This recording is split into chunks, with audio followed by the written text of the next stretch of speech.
فمن تو جو کوئی خافا ڈرے خوف کرے. خافا یا خافو کا لفظی معنی ہوتا ہے گمان کرنا اندیشہ کرنا، اور پھر وہ گمان اور اندیشے بعض اوقات حقیقت میں بدل جاتے ہیں تو وہ سچے ثابت ہو جاتے ہیں، ورنہ خوف کی اصل حقیقت کچھ بھی نہیں.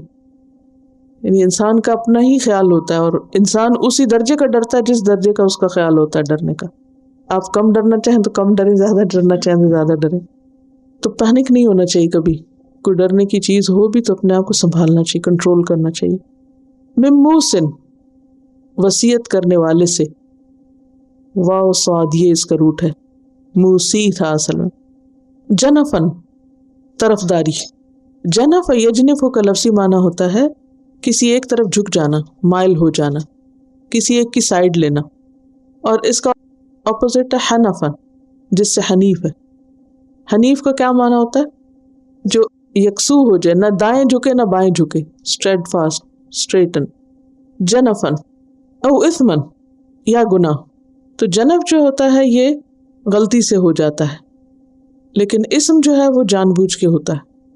آثمہ اس اونٹنی کو کہتے ہیں جو تیز چل سکتی ہو لیکن جان بوجھ کے آہستہ چلے. فاصلح تو وہ اصلاح کر دے، بینہم ان کے درمیان، فلا پس نہیں. اور اصلاح کا معنی کیا ہے؟ کریکٹ کرنا اور درستگی کرنا. یہ کس کی ضد ہے؟ فساد کی. فلا اسم علیہ تو اس پر کوئی گناہ نہیں.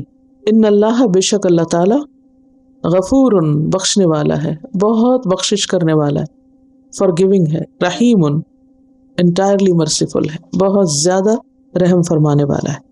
فمن خاف من موص جنفا او اثما فاصلح بينهم فلا اثم عليه ان اللہ غفور رحیم.